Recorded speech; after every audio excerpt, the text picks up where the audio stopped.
When you think country music, what's the first thing that pops into your head? Your favorite artist? The city of Nashville? How about WSM Radio? Well, no matter what comes to mind, I think we can all agree that country music wouldn't be what it is today without the Grand Ole Opry. So we thought it would be a good idea to pay tribute to that most enduring symbol of the music we know and love. So we invited tons of country music legends to join in the celebration. Singers, songwriters, the movers and shakers of country music history. These are the stories of the Opry you won't hear anywhere else. And the music and memories made on that stage will last for many generations to come. Join us, won't you, as Country's Family Reunion pays tribute to the Opry. Welcome to Country's Family Reunion. Salute to the Opry. Country's Family Reunion, as we pay tribute in form of a big salute to the Grand Ole Opry. Did you hear what Terry Choate, our talent coordinator, said about this room and these chairs we're sitting in? He said, "I don't see how we could be doing a country music show in a room with so many rockers." Terry said that, I didn't. Let's keep him off camera. Ricky Skaggs joined the Opry in 1982 as we're taping this 30-something years ago. Sang country music for a long time, then went strictly bluegrass. Well, yeah, kind of strictly. Hardly strictly, actually. Yeah. Well, you carry on, and we'll get to this a little later on. You do carry on the tradition of the bluegrass and the Bill Monroe, but I did not realize your first record in 1980 was an old bluegrass song written by Carter Stanley. Yeah, I recorded an album back in those days. We called them albums, and back last century, and it was called Sweet Temptation. I was with Emmy Lou working in her band. I joined her in 1978, and just really wanted to have a shot of trying to mix bluegrass and traditional country together. And so in '79, I did this record, the whole album, got it finished and put it out. And this song was released as a single and went #1 down in Houston, Texas at KIKK Radio, Joe Ladd. And I had no idea, it'd been #1 for 2-3 weeks, and I didn't even know it, And Chuck Morgan from the Opry called me one time and wanted to know if I'd.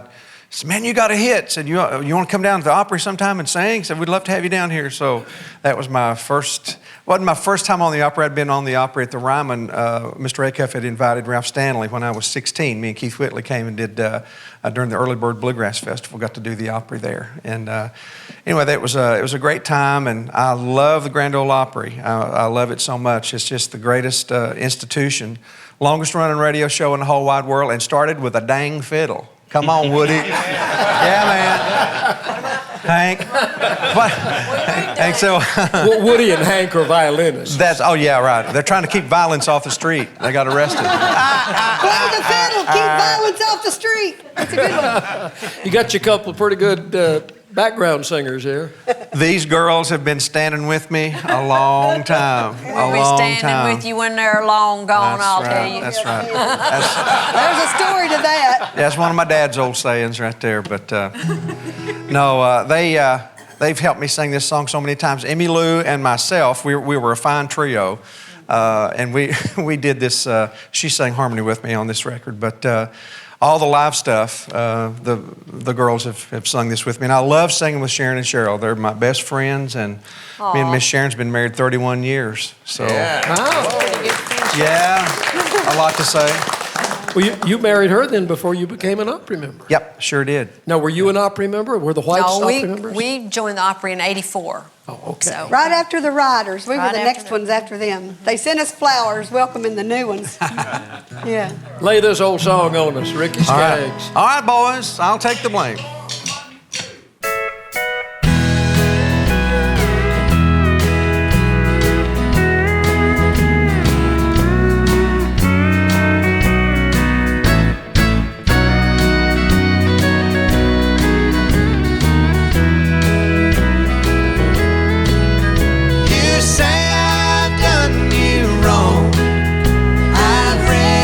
Happy home.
yes, when people ask what's wrong, I'll take the blame.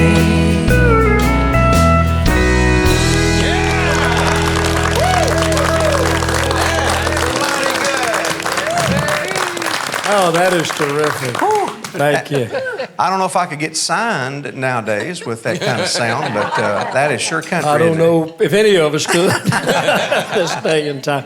You paid tribute, acknowledged the band here, and they do a wonderful job behind everybody that's on Country's Family Reunion. And absolutely. I never like to let one of these sessions pass without acknowledging all of them and the hard work they put in. The leader over there on the steel guitar.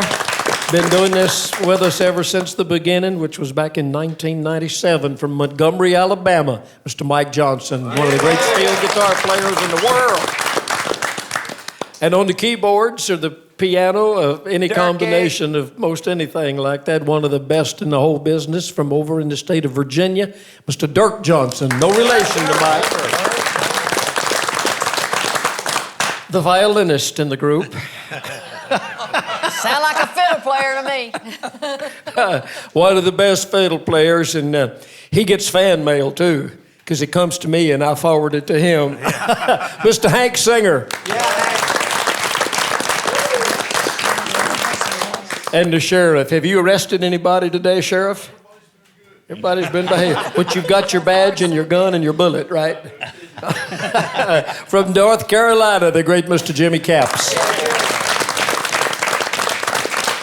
Now we got two Johnsons and we got two singers, but no relation anywhere from the state of Illinois. Mr. Les Singer on the acoustical guitar. You gonna play the banjo any today? Not today, just the acoustical. Back on the drums, the son of a great musician and record producer for many, many years, particularly down in Muscle Shoals and then later in Nashville. Barry Beckett was his name. This is Mark Beckett playing the drums and holding it all together for us. Mark, thank you, buddy. I guess that's everybody. Hey, no. Hey, you got a bass player. Give David Smith a hard time. Our great bass player, David Smith. Thank you. All of the guys, we owe them a lot because they work hard for all of us. Singers. You got the singers back there? What singers? I introduced Hank Singer and Les Singer. Is there more singers? We got three of the best back here. I know we do. I'm just kidding with them because I love them. I wasn't going to forget you. I was going to get to you. They are the Opry background singers. On the far left over there is Mr. Dennis McCall. Do you claim kin to Daryl McCall? Occasionally. Occasionally. Depends on how good it's been that month. Of course, Daryl's a great friend of ours from down in Texas. In the middle, the prettiest one of them, and the wife of Dwayne Allen, you know that, with the Oak Ridge Boys, Miss Nora Lee Allen. Did you ride your motorcycle out here today, Rodney? I did not. Did not.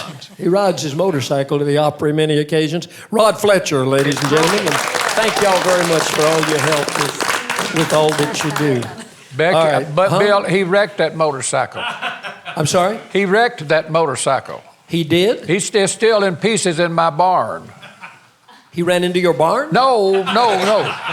But no, he managed to get it over to the barn, but he took it all apart and it's still in pieces, laying all over the floor. Are you going to put it back together for him? Pardon? Behind the barn. I said, are you going to put it? I ain't fooling, no siree. What? Are you going to repair it for him? No, I'm watching him. But he's awfully slow with it. You know, he only comes over about 1 hour a day because he's still out here singing, you know, and rehearsing, and he does the opera and all. He doesn't have much time to do anything in my barn. Can you physically put a motorcycle back together? Yeah, can. How long will it take you? Depends on how much time I get at it. It's not that bad. It got a little boogered up. It fell over. You didn't with me on it. You didn't have a wreck. With me on it. It's a long story. It's not bad. Okay. I didn't get hurt. That's all that matters. That is exactly what matters. That's funny. You got a song? I've got a song. Yeah, I do. I want to kind of pay tribute and remember Skeeter Davis today. When I first started singing and I was learning to sing harmony, and my brother Bernie had taught me what he could, teaching me. But Skeeter came out with an album years ago that said, I'll sing you a song and harmonize too. Y'all remember that, I'm sure. And I took that album and I would kind of isolate her lead vocal and then just kind of tune my ear in and try singing the harmony. So she really, really helped me learn to sing harmony. I learned everything kind of backwards, but she was one of my favorite entertainers, one of the most unique people I know. And I got to tell this story about Skeeter too, as most everybody knows what a great Christian Skeeter was, and so, but she was always saying, oh, I'm just praying this is going to happen. Or, Jeannie, I prayed last night that this, and I'm praying for you right now before you do this song. And one time I told her, I said, Skeeter, if you pray every time you say you do, and I'm sure that you do, then I said, then you've got that line to God tied up. And there is absolutely no way I could ever get through. So I said, would you just go ahead and say a prayer for me? Just mention me to him, So it was several months or so later, she called me. She said, I guess you know that there is no way that I can say my prayers that I don't mention you, because I always say, God, bless Jeannie too, because she couldn't get through. I've been talking to you. But anyway, I hope I can do semi-justice to her song, Rockabye Boogie. Now, didn't she record this as the Davis sisters back when she and Betty Jack were singing together? I believe she did. She did too. Yeah. But she sang this a lot on the Opry. Yeah, and then I had heard too that and Gene Shepard could probably tell whether this was true, but I had heard that that was why she started doing the, as we call overdubbing, the harmony, trying to recreate the Davis Sisters sound, because she sang the harmony with the Davis Sisters, which was such a unique sound. Yeah. And of course, Betty Jack, who was not really her sister, but they went as the Davis sisters, was killed in a wreck that Skeeter was very seriously injured in. Skeeter put up a long, tough battle with cancer. She died in 2004. I heard for years, people, how sick she was, but you never would. I mean, she had a fighting spirit that just didn't let it show. Yes, she did. And she set such an example of courage for so many people. Because I would meet people after the shows that would say, I wasn't going to come out, I'm in treatment. And they'd have like a turban or scarf or something and say, but if Skeeter could do it, then I could do it too. She set a great example. Skeeter was on several of our early family reunion shows, and I was looking at one the other day where she wore like a little sweater cap, but she was in there just cutting up with you and Jan, and I think Jean, y'all were singing some background stuff together. She never lost that spark or that sense of humor. Not ever. Bill, one of the more interesting interviews I ever did on Backstage at the Opry, we were always looking for something different instead of just sitting there talking. And one night we did a tour of Skeeter Davis's locker. And there, she was an international artist, and there were literally souvenirs from every corner of the globe in there. It was really fascinating. She had a kimono from Japan and a little statue from China. It was an amazing thing. It was like we could have spent the whole show doing that. Did she have any of her live ocelots or jaguars? No, I kept waiting for something to jump out, but it didn't, thank goodness.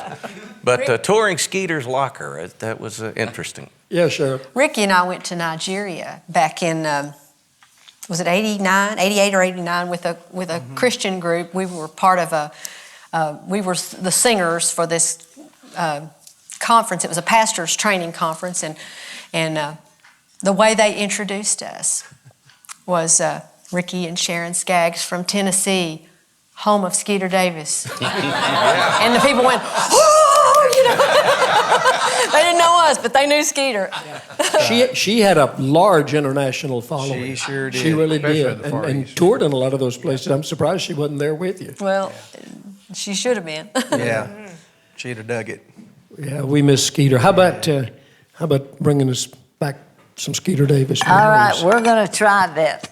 Get on up there now, Jeannie. Yeah. Take a deep breath, boys.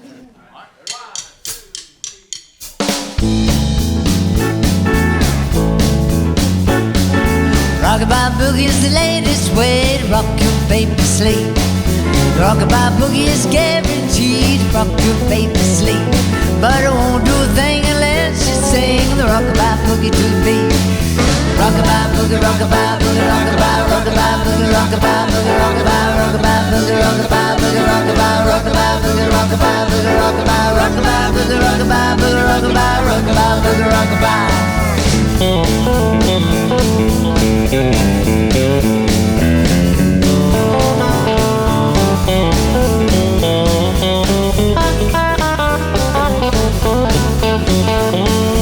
Was no lady who made her home with little old broken shoe. She had so doggone many kids, she didn't know what to do. Well, come on, baby, go to sleep, close those eyes of blue. Rockabye boogie, rockabye boogie, rockabye, rockabye boogie, rockabye boogie, rockabye, rockabye boogie, rockabye boogie, rockabye, rockabye boogie, rockabye boogie, rockabye, rockabye boogie, rockabye boogie, rockabye, rockabye boogie, rockabye. All right, Mike.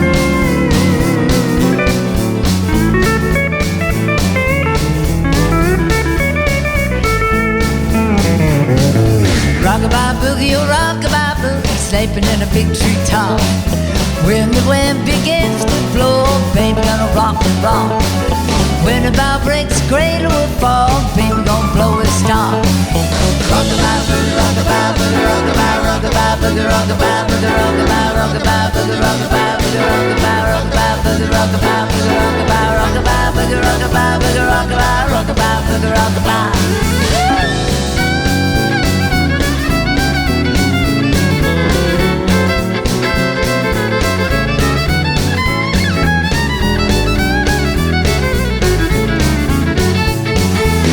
He had his little old lamb, its fleece was white as snow. Everywhere that Mary went, the lamb was sure to go. Well, come on, baby, shut those eyes and off to dreamland go. Rockabye boogie, rockabye boogie, rockabye, rockabye boogie, rockabye boogie, rockabye, rockabye boogie, rockabye boogie, rockabye, rockabye boogie, rockabye boogie, rockabye, rockabye boogie, rockabye boogie, rockabye, rockabye boogie, rockabye. Rockabye boogie, rockabye, rockabye boogie, rockabye, rockabye boogie, rockabye, rockabye boogie, rockabye, rockabye boogie, rockabye boogie, rockabye, rockabye boogie, rockabye.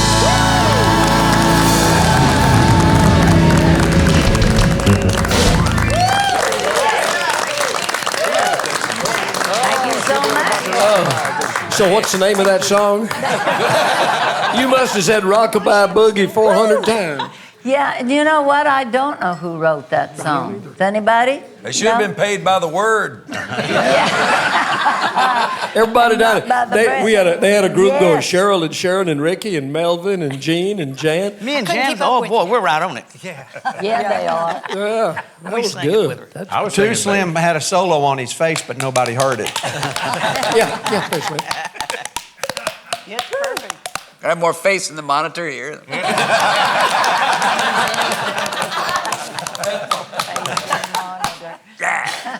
That's it. Thank you. So I need a snare drum. I'm sure the cameras have picked up this lady sitting over there between Carol Lee and T. Graham Brown, and we haven't said anything at all about her, but I know she's a good friend of yours, and I know you've got some things to tell us about this lady whose name is Cindy Moore, but you could have fooled me. I would have thought it was Minnie Pearl. Well, she is absolutely wonderful, and she and I worked together for several years. I did breakfast shows here in Nashville, and Cindy came on the show, as I recollect from the first time. She was subbing for Terry Williams just to sing harmony with me, and then she did a little mini thing, and we just all loved it so much we just ended up able to add her to the cast and do it. But she's very unique in how she presents Minnie, and she also does a tribute to her. And I don't want to tell too much about it, but I do know that, and I will say this, she may say it again, but she worked in Opryland Park. And she's actually studied under Minnie Pearl. Wow. And so she can tell you a little bit more about it, but the way I always used to introduce her on the breakfast shows is, all right, and now Cindy Moore as Cousin Minnie Pearl.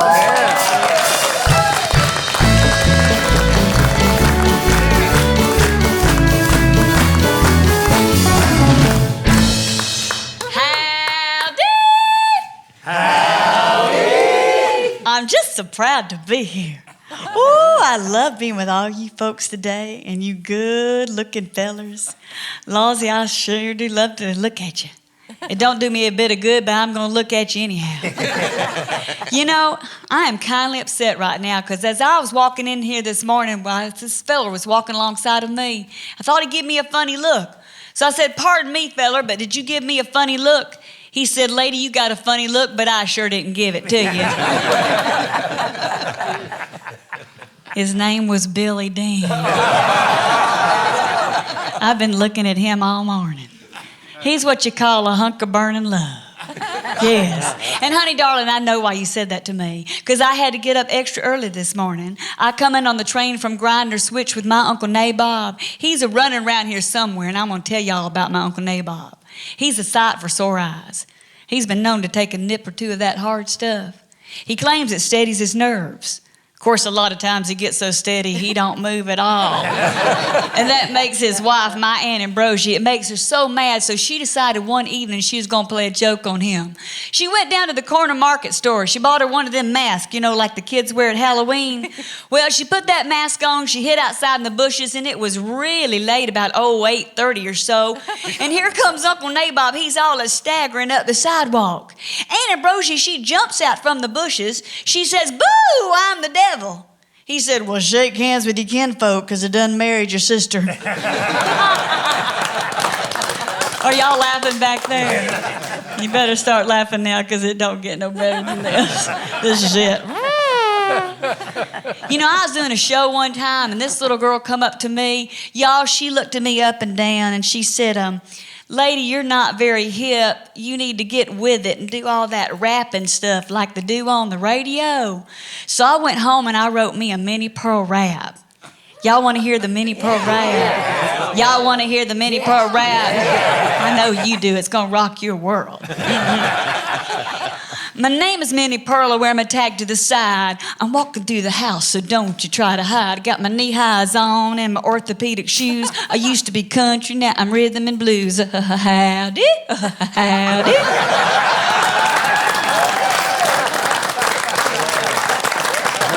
Good night, Irene. I'm going to take my hat off.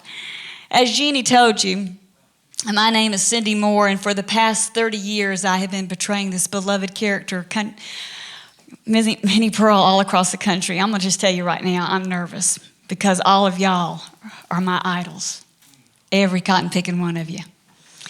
I moved up to Nashville from Atlanta, Georgia in 1979 to sing and dance in the country show out at the Opryland theme park.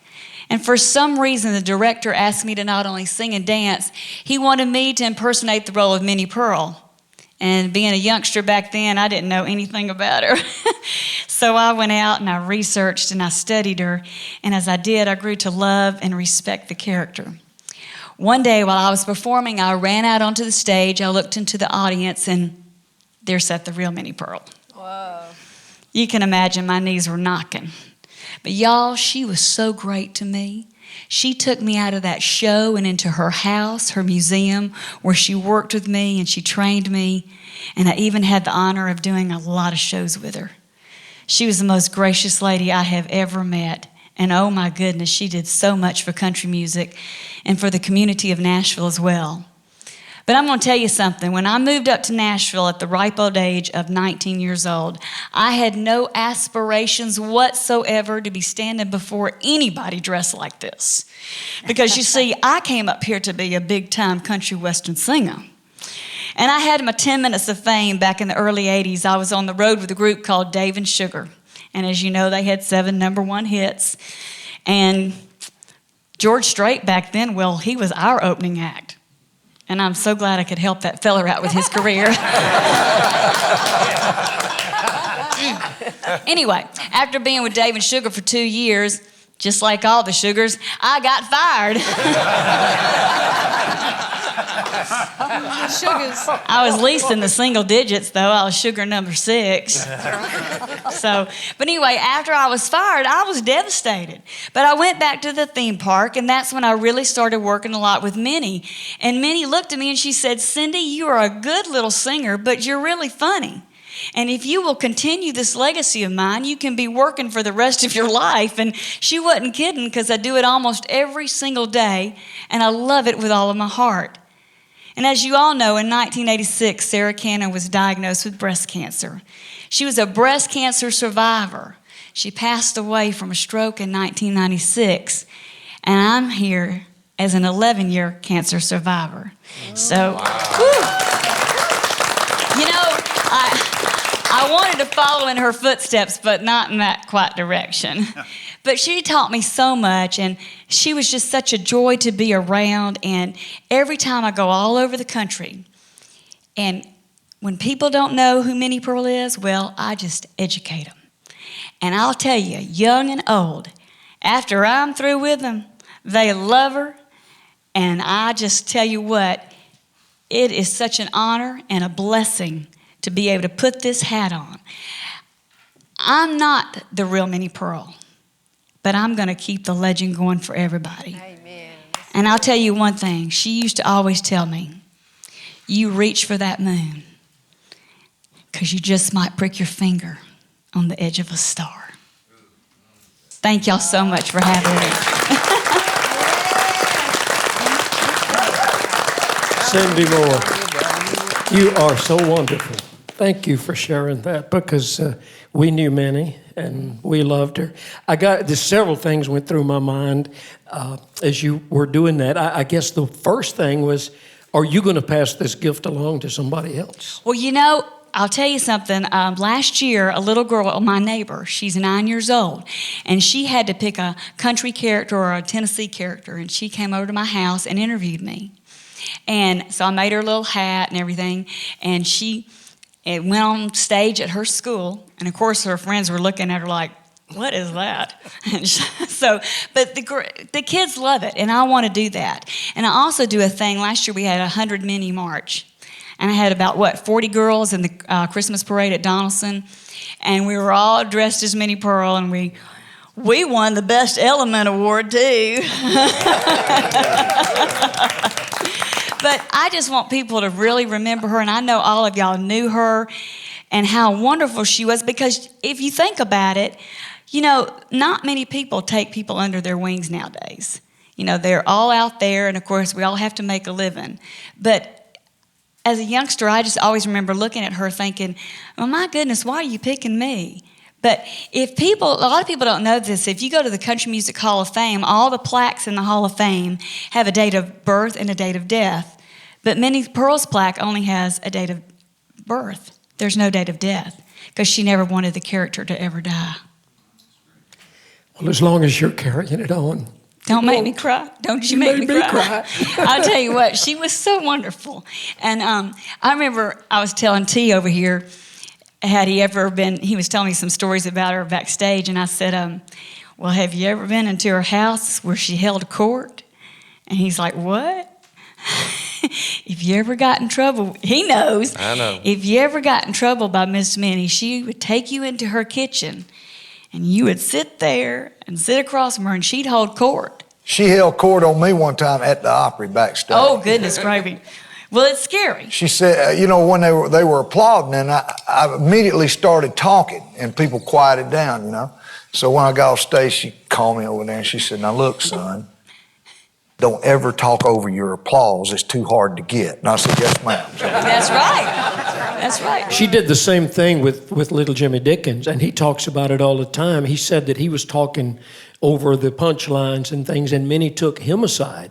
And I think everybody in here will probably agree, the greatest timing of any people in our business. The two greatest were Minnie Pearl and Jimmy Dickens, because they can tell the same stories forever, ever, but that timing. And I can tell you've got that sense of timing, so you learned it well. Well, one reason I wrote the rap is because I did want to get in with the younger crowd. So once we do that, they, come on into my world, and we just have a great time. Oh, I think Minnie's up there smiling. I think she would love the rap. Well, you know what? She actually heard it. Oh, she did? Yeah, because there's more to it than just what I did. And she said, well, I don't understand it. But as long as it gets a good laugh and you keep it clean, then that's good. But I have always been so appreciative to Seely over here, because when I worked with her in the breakfast shows, my goal every morning at 7 a.m. was to make her laugh. And she did. And not just doing Minnie, but just as Cindy, because Minnie always said to me, she said, you're not going to be exactly her, because I'm not her. She said, put a little bit of yourself into it, because I'm real good at off the cuff. I'll make fun of you in front of your face and behind you, whatever. She said, put a little bit of yourself into the character, and you will just really bring them into your fold. And I hope I do that. But with Seely, though, I like to change the words up on her and mess her up real good. Minnie had one of the greatest philosophies about an audience, and we've all heard her say it. She said, you love them and they'll love you back. And they loved her back. And you know what? From Cindy Moore's perspective, I love all of y'all, and I can feel that you love me back. Thank you for And I keeping thank you that that. alive. Thank you, Bill. Cindy Moore, she's wonderful. Bill, I don't know if you noticed my lapel pin or not. It's a Minnie Pearl hat. And this year, 2012, it will be the 100th birthday of Minnie Pearl. And the American Cancer Society has been celebrating all year long. And of course, that was a cause that was near and dear to Minnie's heart. And I proudly wear that lapel pin in honor of Well, we have Minnie. the Sarah Cannon Cancer Center here in Nashville, named after her. And even though Sarah Cannon has passed away, Minnie Pearl will live forever. And you know what's so neat about that? Minnie gave her name, Sarah Cannon, to the Sarah Cannon Cancer Center, and then the character's name, Minnie Pearl, to the Minnie Pearl Cancer Foundation, all on a handshake and agreement. There was no contract at all. And I just think that says so much for her. And she, like I said, she did so much for Nashville. And now the Minnie Pearl, Sarah Cannon Cancer Center is the #1 cancer center in the country. Yeah. Hey, Bill. Yeah, I can tell you so many things about Minnie and Henry and my wife Barbara and myself that to cap it off, I was in Las Vegas, and my manager came to me and said, how would you like to have Minnie Pearl to be on the show with you, to open up the show? And I said, any excuse to be close to her would be enough. But as the time came, I got to thinking, now what if she goes out here on the stage, somebody who has had too much to drink, and start heckling her and giving her a bad time? I said, I don't know, but they'd have to come over me to get to it. I mean, I wouldn't stand for it. And then the night came to opening act, I'm back in the wings looking, and they're rolling in the aisles. And I'm thinking to myself, worry about yourself, Clark. She's done all the stories that we all know she was telling to this so-called sophisticated audience. Mm-hmm. And she was Minnie Pearl. She was not adapting to anything else. Love it. That's great. One other real quick thing, when Cindy was talking about the little girl dressing up in the character, my neighbor, when she was 7, was going to do the same type thing for school. And so her mama made her the whole outfit and all, and pretty soon she looked so cute. And Maria called me and said, can you think of a Minnie Pearl joke that would be appropriate for 7-year-old Allison to tell? And we always thought about her as family humor, you know, but we got to thinking, well, so many of her stories were about Uncle Nabob drunk. Well, 7-year-old girl can't tell that at school, or about checking the fellas up out of them, feeling her up one side, and I'll do that again, I'll write you a check. Well, I couldn't think of one. I finally called, that's when Debbie Logue was at the Opry, and I called Debbie and I said, we have a problem here. Debbie said, let me give that some thought. About an hour and a half later, she called back, and somebody finally thought of a joke for her to tell. And she told the one about the teacher sending brother home from school because he had the pox. Mama sent him back, said, he ain't got no pox. We just been learning him to eat with the folk. That got her a good mark at school. Well, you know, so much of the foundation of the Opry was built on comedy. There was, I mean, going back, you know, generations, have been so many come through there. Aside from Mike Snyder, the humor from the Riders in the Sky and people, there's not a lot of comedy at the Opry like there used to be. You think, are we taking it too serious these days? Do we need somebody to come in and lighten it up? No. Yeah. Well, you need to wear a big hat, I think. Yeah. And chaps. A big hat and chaps definitely help. We did a show with Minnie, a TV show, and we were sitting in the makeup room.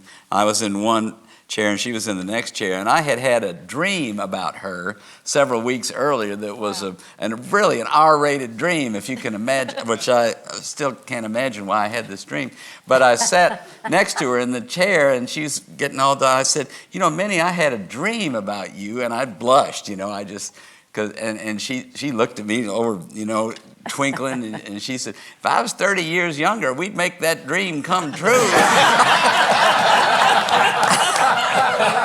I was like, whoa, the goddess is flirting with me. It's like, oh my Lord. Well, that's Minnie. Yeah. You worked with her all those years on Hee Haw. Oh, yes. Yeah. And when we weren't on Hee Haw, we worked together. Minnie and I had an affair. We really did. We were that close that we went through the brother and sister phase, and we became very close. You know, I had to change that a little bit. That we, when you know, she loved everyone, and when she would meet you, hadn't seen you for a while, she'd walk up and hug you and stuff. I got offended when she hugged anybody else. She was my personal property. That's where I got to that point. What did Henry think about that? Oh, he was part of it. That's what made it safe. Yeah. But the first, we worked in Texas, the first time we met close together. And I was laughing so hard that she turned around and dedicated about 5 minutes to the guy down there that's getting all of my jokes. And the one that stuck out was she said, I wouldn't go swimming with the girls because I had a hole in the elbow of my swimsuit. And I thought that's the funniest thing I ever heard. Yeah. That's funny. We've all got Minnie Pearl stories. We probably ought to get some more music back onto the show. The band's falling asleep over there. I tell you who'll wake them up with a great country song. That's our buddy Ray Pilla, because nobody sings a staunch country song better than you do, pal. Thank you. You want me to go right now? Yeah, go up there with them and wake them up and get them going good. You come on the Opry and sing a real, would you call it Texas honky-tonk music? Is that how you would describe it? I don't know. It's just feel-good music to me. I just like. Well, you really do it well, and you always give the band a chance to shine. Well, thank you. They deserve everything we can do for them, I'll tell you that. I think you're planning on paying tribute to Ray Price by doing this. You know what, I am, and I'm really honored to get to do this. And when Terry called and asked if I would like to be a part of it, and think of somebody that that I enjoy or love, and the music, and their songs and so forth. And I said, yeah, let me think about it. So, I thought about all the great acts that had meant so much to me personally over the years, like Carl Smith and Ray Price and Marty Robbins and just those people. Can you imagine coming to the Opry back in the 60s and all of those guys being on one show, So anyway, I thought of this song that Ray Price put out, and it's back in 1960, I think, 61 or something like that. I don't remember the words to it, but I'm gonna try to get through it. And it's called, you guys will know, I know you'll know this song, but it's called My Shoes Keep Walking Back to You. Yeah. All right, guys.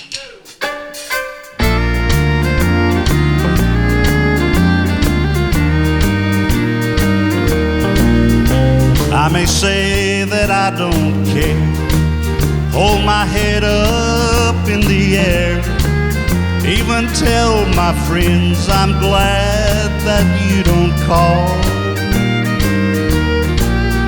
But when the day is through, my heartaches start anew, and that's when I miss you most of all. And my arms keep reaching for you, my eyes keep searching for you, my lips keep calling for you, and my shoes keep walking back to you.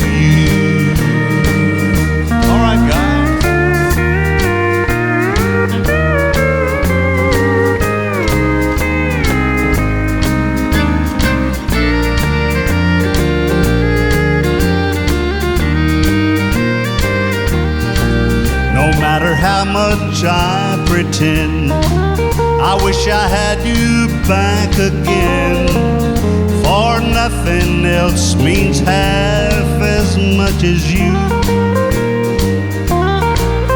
My world just seemed to die the day you said goodbye, and I can't forget no matter what I do. My arms keep reaching for you, my eyes keep searching for you, my lips keep calling for you, and my shoes keep walking back to you.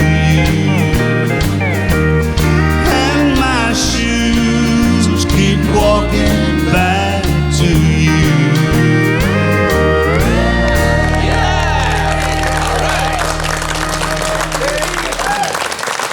Thank you. Oh, man, I always get so nervous when I do these things. I can hardly stand up. Hey, I want to say something. There is not a more generous singer with musicians. You can see it with him and the Opry band every week. They love him. They love when he's coming on, and he loves them. Well, and he doesn't mind if somebody's showing out. I used to stand back there and watch Billy Linneman. He would wait for you all night because he's going to get to just swing his heart out. And I just appreciate his generosity with how the band loves him. I've always appreciated these guys, and this one right here goes back with me to like late 50s, I think. At least. Wow. Yeah, we've been knowing each other a long time. But it's such a thrill to be a part of this Grand Ole Opry, this show that we call the Grand Ole Opry, and to be a part of it, and to live in a time period where you not only knew all of these famous people that we're singing songs of, but we became friends with them, The same way. And I mean, Grandpa and String Bean and all of these characters, man, that were such wonderful people. So I enjoy it. I'm nervous. I got to sit down. You know what I was thinking as you were doing that great song there, which was written by disc jockey out in California named Lee Ross. I wondered who wrote that Lee song. Ross wrote that. It's a very well written and well crafted Yeah, I know song. it. I know. You can take. What would you know about that? Well, I don't. I know Berlin about it. But I listened to that, and that's a sad song, but it's feel-good music. Yeah. It's just feel-good music. The way That's country that music, it's done. Bill. You know, can I tell you a quick story? Please do. I deal at Harris Teeter a lot, and Joanne and I would go to the grocery store and hang out. We love shopping up there. And when they opened this new Harris Teeter over on Highway 100, we went in there and over a period of time, after you deal somewhere, people know who you are and you were part of the Opry or something. But nobody ever knew who I was in there, and I never told anybody or anything. And the manager finally, one day he said, "I heard you were on the Grand Ole Opry." And I said, yeah, I've been on. We talked about that a little bit. So about 6 months went by, and he came over. I was in there, and he came over, and he said, Ray Price had been on the Opry that Saturday night. And he said, you know, I never had been to the Grand Ole Opry. And he said, I came Saturday night. I had company in town. He said, I brought them to the Grand Ole Opry. And he said, you were on. You did a good job. He said, I wonder who that old man was that came out there and just opened his mouth and just sang out to the whole place. I said, that was Ray Price, buddy. Hey, does that bother you when somebody says, I've lived in Nashville all my life and I ain't never been to the Grand Ole Opry? Yeah, it makes me feel sorry for them. Yeah. Or they'll say, I only went to the Opry because I had company in town. Yeah, and that's they what wanted happened to go. on that. Yeah. There ought to be a law against living in Nashville all your life, not going to the Grand Ole Opry. But you can't imagine that. I just can't imagine. I can't either. As much as when I lived in Virginia, as much as I loved Nashville, Tennessee, I got another story I can tell you. Go ahead. When I first came to this town, I told Joanne, I said, we're going to go to Nashville. And I didn't have any money. And I said, I know that I can get a job within 2 weeks after I get there. I'll have a job if I have to go, do anything. So I came to Nashville and I got a job at Firestone. And I went up there and signed a little paper or something and whatever. And this guy came over and interviewed me. And he was the manager of the store. And he said, and we became really good friends and have stayed friends all our lives. And he said, but I lied to him. He said, I don't understand. You just came to Nashville. You just moved to Nashville with a wife and 3 kids. What made you do that? And I said, man, when I was in the Navy, I came through Nashville from Millington, Tennessee, the air station up there. And I said, I came through Nashville and I just loved it. And I said, one of these days I'm going to live there. And he caught me, man. About 6 months later, I was on the Opry and he came to the show.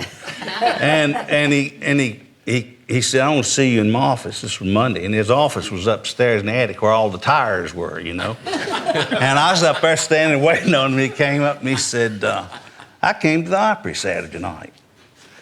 And I said, oh, Lord, here it is. And he said, I can't remember the guy's name. It was a division manager. He'd gone with him to the Opry. And he said, he wants me to fire you this morning. And I said, well, it was a good run while it lasted. He said, I'm not going to do it. He said, you're a good worker. And he said, I know what you want. You want it bad enough, but you stay here as long as you can. Oh, it's awesome. That's great. So I sold some more tires that day. That's a great story. Thank you for sharing that. That's a great story. Yeah. It's talking about great songs. John Conlee came in here yesterday and sang a song that I had never heard. Oh, wow. This is one of the most, you stood there next to me and we listened to him in rehearsal. This is one of the most powerful songs I've heard in a long time. And our buddy Vince Gill is one of the writers on it, and Leslie Satcher, a lady who's a fabulous songwriter and a great singer. John, you said you heard this. This is in Vince's album, newest album? It's in his current album as we tape this. And I bought the album, and I love the whole album, but I just zeroed in on this song. I mean, this song, it just hit my heart and tells a great story. And some time ago, Vince was appearing on the Opry the same night I was, and I went into the dressing room. I said, "Is there any way in the world you could do this song on the Opry tonight?" He said, "Well, I don't know. I don't really do it that much." But he said, "Let me think about it." So he thought about it, and sure enough, he did it on the Opry that night, and just nailed it. And my first question when they asked me about doing today's show, I said, "Is Vince going to be there?" And Terry said, "No, he's not scheduled to be there." I said, "Well, then I know the song I want to do." If he had been here, I was going to try to talk him into doing it. But in the meantime, I'd like to take a stab at it. Well, it's a great song. I want you to come up here and share it with everybody. I doubt that many people, if anybody in the room, I was standing there by John the night that Vince sang it at the Opry. Yeah, and it's a great song, but I couldn't help but watch John because I knew how moved he was, and I said, "You'll be doing that one, won't you, brother?" Well, I'd already told, in fact, that night I told Vince that I was in the process, I was going to learn it and start doing it. And so we've just done that in the last few weeks. And so listen closely to this. This is called Bread and Water.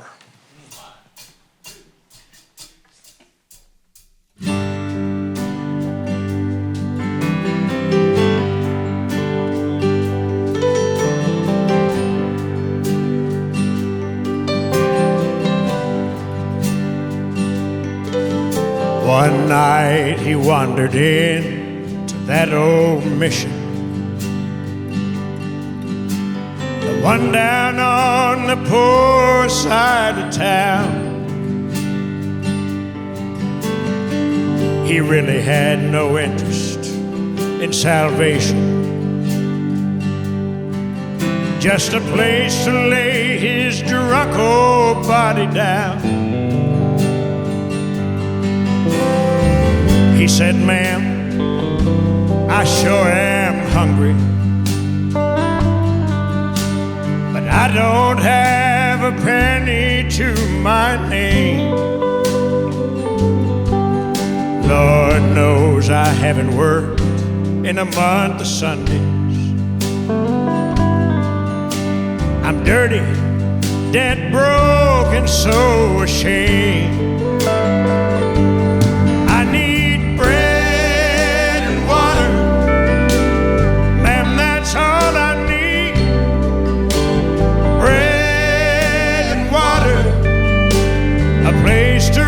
My feet.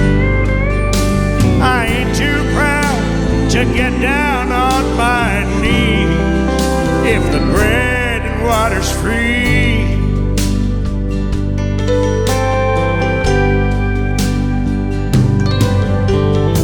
She said, "You're always welcome at this table, 'cause brother, you look like you could use a friend. And there's no need to pay if you're not able, for even Jesus was a homeless man." She opened up the Word and started reading about the Savior and the woman at the well. Said, "It's not for me to judge this life you're leading, but only two things that can save your soul from hell. It's bread and water, man, that's all you need. Bread and water, a place to rest your feet. If you ain't too proud to get down on your knees, the bread and water's free."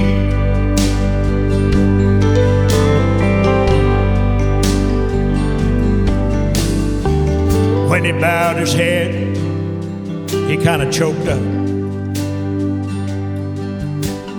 They spoke every word of our Lord's Prayer. Then he closed his eyes and never woke up. But he'll find bread and water waiting there. It's bread and water, and that's all you need. Bread and water, a place to rest your feet. Bread and water, and that's all you need. Bread and water, brother, just believe. If you ain't too proud to get down on your knees, the bread and water's free.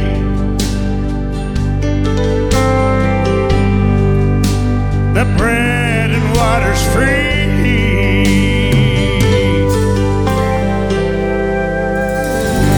Bread and water.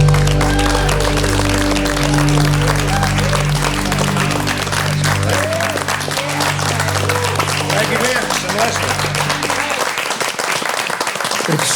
It's songs like that that remind us all why we got into country music. Absolutely. Thank you for sharing that. I haven't heard Vince's record. I can't imagine. I know, and I love Vince, and we all do. I can't imagine him singing it a whole lot better than John Conlee just sang it. I'm just figuring on helping him out, you know. Poor old boy needs it. He does, yeah. Oh, that's terrific, John Conlee. Yes, Great Val. interpretation. Are you not wired up? I don't know. I just wanted to say one thing. You know, Carol was talking earlier about this being a family, and we've all been kind of paying tribute to those who came before us. And it just struck me that John Conlee is paying tribute to one who came like a little brother to us. This is a family, and that's what makes it a family. I just had to say that. Yeah. And will the circle be unbroken?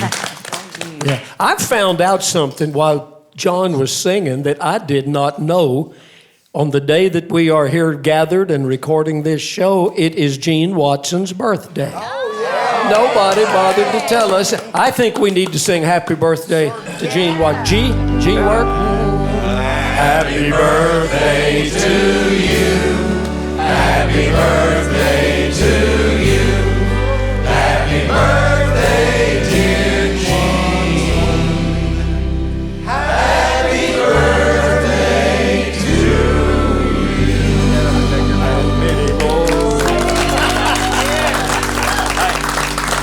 I don't know of anybody that's had happy birthday sung to them by so many artists, so many legends. It's a pleasure. Thank you so much. I won't ask you how old you are unless you want to tell. Oh, I don't mind telling you. 64.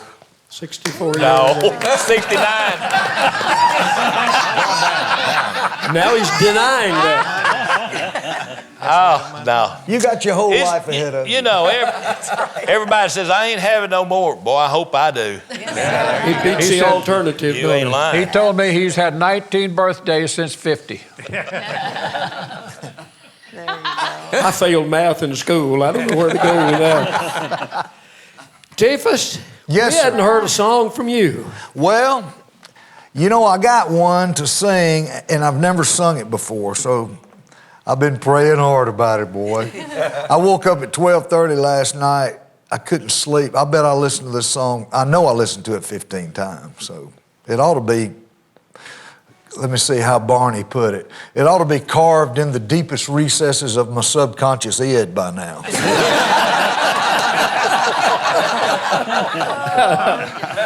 Well, I can think of a lot worse songs to listen to in the middle of the night than to listen to this one. Oh, man, you know, Mr. Jack, and I would tell him every time I see him at the Opry and he sings it, I go, man, you're still right on it. Jack Green. Yeah, Jack Green. Dead on pitch. Everything, you know, it's just amazing. I always say when I introduce him on the show and he's going to do this song or he's done it, that this song's been recorded by many, many people, but nobody sings it better than the original record. By Hey, Jack I got a question. You probably know. Did David Ruffin write this song? You know, I think he was with the Temptations, or One of the writers of this song was Jan Crutchfield. I'm not sure. I don't know who else was involved. Sheila, when Sheila downloaded the lyrics, she thought David Ruffin, but that was totally. I got a book back in the dressing room. I can check it. Well, we will later on. I can Google it. Google, baby. That's right. Google all you Modern want. technology. Yeah. That's a word you never thought you'd hear at the Grand Ole Opry years ago. Google. You heard Goo-Goo. Yeah. Go get a goo-goo, yeah. That's not the same as Google. All right, while we're Googling, how about you singing it for us? All right, buddy. T. Graham Brown, you look great, pal. Let's see. Great to Oh, have thank back you on so the show. much. I got so many notes, Bill, it takes two. You'll notice two music stands here. I got to make a mark here. Let's see if I got them in right. All right, you got it in order. Okay, all right. Let me see. Yeah, I don't have to wear these glasses. See, that was what I was going for. It gets easier the older you get. I understand. All right, no glasses. This is a first, I think. All right, Mike, whoever, Dirk, whichever one of y'all. Sounds like Owen Bradley. Did he produce this song?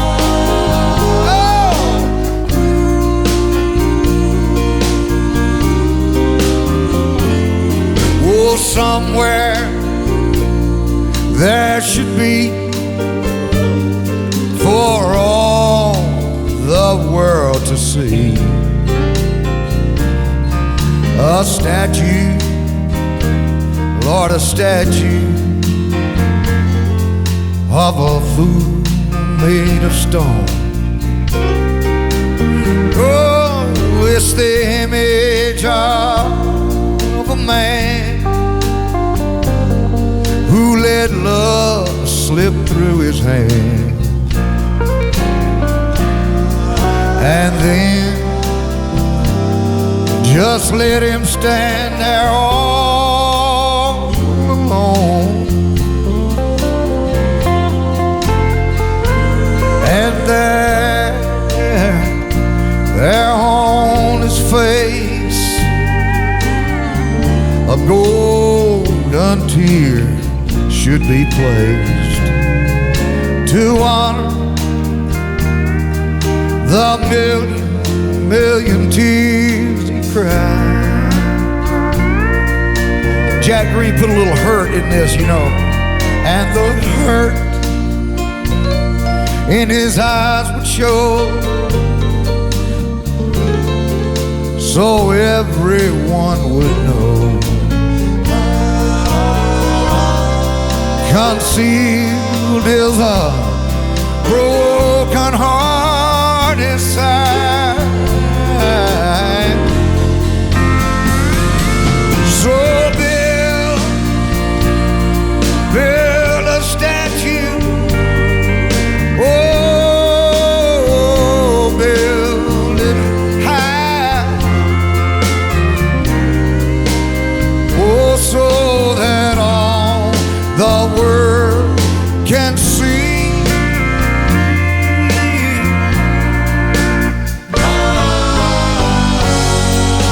And inscribe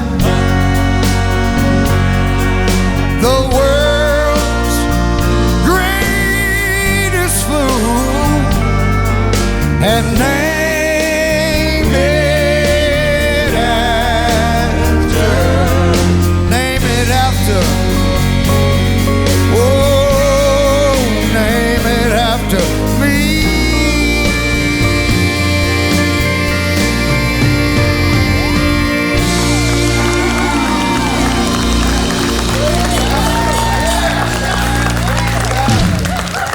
May God bless you.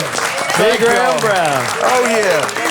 Song was originally called Name It After Me. Yeah. But we all know it, of course, is Statue of a Fool. I'm going to start doing that in the show. Yes. You should, man. I am. I definitely am. It's a great job. You going to take the two music stands with you? Hey, I tell you what I'll do, though. I'll get these lyrics so I don't have to write them again. I'm telling you. See, I wrote them big. Heck yeah, I'm keeping these. We got to take a short break. There will be more Country's Family Reunion after this. My goodness, that went by in a hurry. Wow, what fun. What fun, man. I was nervous, but boy, y'all made it easier.